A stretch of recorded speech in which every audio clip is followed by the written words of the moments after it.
लड़की को स्कूल की क्वीन बी ने चेतावनी दी थी कि वह मशहूर लड़का सिर्फ उसी का है। दूसरी लड़की के जाने के बाद उसने जानबूझकर खुद को बेचारी दिखाया और उस लोकप्रिय लड़के के करीब गई। जैसा उसने सोचा था, लड़के ने उसके शरीर पर चोट के निशान देख लिए और पूछा कि उसे किसने परेशान किया। लड़की ने कहा कि वह उन लोगों को नहीं जानती और नहीं चाहती कि वह इस मामले में फंसे। उसकी बातों ने लड़के को छू लिया। उसने कहा कि जब तक वह उसके साथ है, स्कूल में कोई भी उसे परेशान नहीं कर सकता। उस दिन के बाद वह लोकप्रिय लड़का हमेशा उसके पीछे रहने लगा। लड़की ने हाई स्कूल के 3 साल शांति से बिताए, लेकिन वह जानती थी कि लड़का हमेशा इसी छोटे शहर में रह जाएगा। जबकि उसे राजधानी की यूनिवर्सिटी से एडमिशन लेटर मिल चुका था। वह वहां जाकर ताकत और ऊंचा दर्जा हासिल करना चाहती थी। असल में जब वह हाई स्कूल में नई आई थी, तब उसके पिता ने सड़क पर दुकान लगाते समय राजधानी के एक बड़े आदमी की जमीन पर कब्जा कर लिया था। इसी वजह से गुंडों ने उसके पिता को बहुत सताया। तभी लड़की समझ गई थी कि बिना ताकत और रुतबे के लोग हमेशा कुचले जाते हैं। यूनिवर्सिटी पहुंचते ही उसने देखा कि कई लड़कियां 2 लड़कों की तरफ भाग रही थी। उनमें से एक राजधानी के सबसे ताकतवर परिवार का वारिस था और दूसरा एक बड़े अपराध सरगना का इकलौता बेटा। एक के पास दौलत थी और दूसरे के पास ताकत। लड़की ने दोनों को अपना लक्ष्य बना लिया। उस रात वह जानबूझकर एक सीनियर के साथ पार्टी में गई। शुरुआत में उसने दोनों लड़कों को पूरी तरह नजरअंदाज किया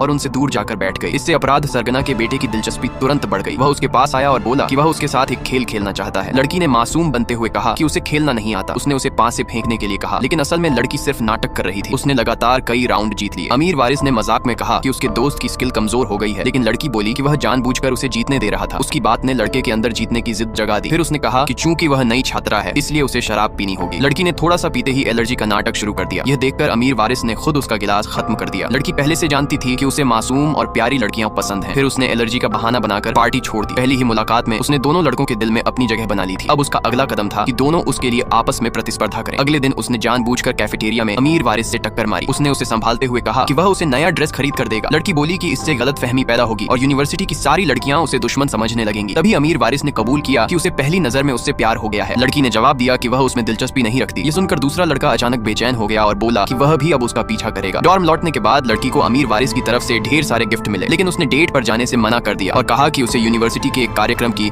रिहर्सल करनी है। दोनों लड़के उसे देखने पहुंचे और वहां उन्होंने उसे पियानो बजाते देखा। वह दृश्य दोनों के दिल में बस गया। खासकर अपराध सरगना के बेटे के अंदर उसे पाने की चाह और बढ़ गई। कुछ समय बाद लड़की ने फिर से उससे मिलने का मौका बनाया। उस समय वह एक दूसरी लड़की के साथ था। लड़की ने जानबूझकर मिर्च पाउडर खा लिया ताकि उसकी आंखों में आंसू आ जाए। लड़के को लगा कि वह उसे दूसरी लड़की के साथ देखकर दुखी है। उसने तुरंत एक अनलिमिटेड क्रेडिट कार्ड निकालकर उसे अपनी गर्लफ्रेंड बनने के लिए कहा, लेकिन लड़की ने फिर भी मना कर दिया। उसने कहा कि वह मिर्च की वजह से रो रही थी और उसे सिर्फ सच्चा प्यार चाहिए। उसकी यह बात सुनकर लड़का और भी ज्यादा उसकी तरफ आकर्षित हो गया। डॉर्म वापस लौटने पर लड़की को फिर से अमीर वारिस के महंगे गिफ्ट मिले। इस बार उसने सारे गिफ्ट बेच दिए। उसकी जलनखोर रूममेट ने यह सब देख लिया और सबूत के तौर पर फोटो खींच लिए। वह यह बात अमीर वारिस को बताना चाहती थी, लेकिन लड़की ने खुद ही उसे फोन कर दिया और साफ कहा कि उसने उसके सारे गिफ्ट बेच दिए हैं। इसके बावजूद अमीर वारिस ने कहा कि उसे सिर्फ उसकी खुशी चाहिए। फोन रखने के बाद लड़की ने अपनी रूममेट को ठंडी आवाज में चेतावनी दी, जो भी मेरे रास्ते में आएगा मैं उसकी जिंदगी बर्बाद कर दूंगी। ये सुनकर